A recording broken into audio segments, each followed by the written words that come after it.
आप जानते हैं कि हम जिस अर्थ पर रहते हैं वो पूरी तरह से ज़मीन से नहीं बनी। अर्थ का लगभग 71% भाग जो होता है वो जल से बना होता है, यानी वाटर से बना होता है, और लगभग 29% भाग जो होता है वो लैंड से बना होता है, यानी ज़मीन से बना होता है। लेकिन क्या पूरी अर्थ की सारी ज़मीन एक जगह पर है?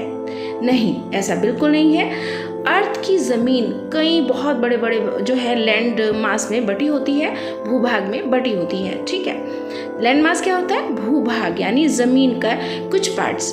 इन बड़े बड़े लैंड मास को महाद्वीप कहते हैं। ठीक है, ये जो बड़े बड़े भूभाग होते हैं इन्हीं को कॉन्टिनेंट्स कहते हैं, महाद्वीप कहते हैं।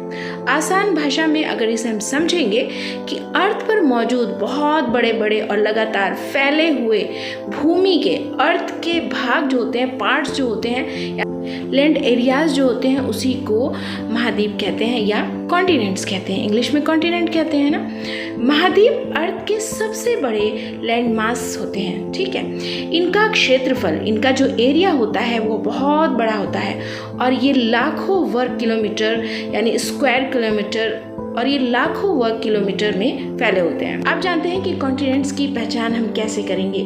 किसी भी अर्थ के, किसी भी भूमि के पार्ट को महाद्वीप नहीं कहा जा सकता।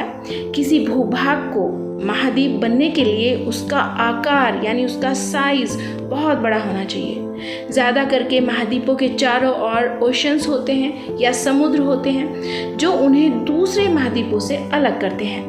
अगर हम अर्थ को अंतरिक्ष से देखें, स्पेस से देखें, तो नीले रंग की बीच बीच में जो बड़े बड़े जो लैंड मास होते हैं, वो जो दिखाई दे रहे होते हैं हमें लैंड मास, वही जो है महाद्वीप होते हैं। जो बड़े बड़े भाग दिखाई दे रहे होते हैं पार्ट्स अर्थ के, वही क्या होते हैं? महाद्वीप कहलाते हैं।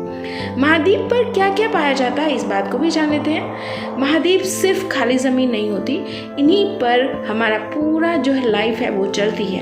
महाद्वीपों पर अलग अलग कंट्रीज़ होती हैं, शहर होते हैं, विलेजेस होते हैं, माउंटेन्स होते हैं, और प्लेटूज होते हैं, और रेगिस्तान भी होते हैं। ये सब महाद्वीपों पर होते हैं। नदियाँ और झीलें भी होती हैं, है ना। फॉरेस्ट होते हैं, वाइल्ड लाइफ होती है, और नेचुरल रिसोर्सेज भी महाद्वीपों पर पाए जाते हैं। अब जो इंसान होता है अपने घर वहीं पर बना कर रखता है, खेती करता है, ठीक है, एग्रीकल्चर वो वहाँ पर करता है, इंडस्ट्रीज़ भी लगाता है महाद्वीपों पर। अब महाद्वीप जो होते हैं वो क्यों ज़रूरी होते हैं, ये बात भी जाननी बहुत ज़रूरी। लाइफ का आधार है, हमारे जीवन का आधार है। हम जिस घर में रहते हैं, जिस स्कूल में पढ़ते हैं, खेती करते हैं, यात्रा करते हैं, हम सब किसी न किसी महाद्वीप पर ही होते हैं। इस वजह से महाद्वीप अर्थ की सबसे इम्पोर्टेंट प्राकृतिक नेचुरल लैंडमास यानी बहुत ही इम्पोर्टेंट जो है प्राकृतिक भूभाग माने जाते हैं, क्योंकि हम महाद्वीपों पर रहते हैं। वहीं हमारा घर होता है, स्कूल जाते हैं, खेती करते हैं, बहुत सारे जितने भी हम काम करते हैं तो हम जो है महाद्वीप पर ही रहते हैं। जो अर्थ का जो पार्ट है, बड़े पार्ट जिस पर हम रहते हैं, ज़मीन का भाग है ना, इजीली समझ लीजिए कि अर्थ पर जो ज़मीन का भाग है, अर्थ पर पानी है और अर्थ पर ज़मीन है, तो जो ज़मीन वाला हिस्सा है उसमें हम रहते हैं, है ना। समझ लिया है कि महाद्वीप क्या होते हैं। महाद्वीप जो होते हैं वो अर्थ का बड़ा पार्ट होते हैं, है ना, बहुत बड़ा पार्ट होते हैं जिस पर हम रहते हैं, अपने सारे काम करते हैं, खेती करते हैं, स्कूल जाते हैं, खाते हैं, पीते हैं, जितने भी हमारी लाइफ के काम हैं, हम अपने घर बनाते हैं। जो अर्थ का बड़ा पार्ट होता है वही महाद्वीप कहलाता है। स्टूडेंट्स, उम्मीद करती हूँ कि आपने कॉन्टिनेंट्स के बारे में समझ लिया है। नेक्स्ट वीडियो में समझेंगे ओशंस के बारे में, तो चैनल को सब्सक्राइब कर दीजिए। Okay, thanks for watching this video.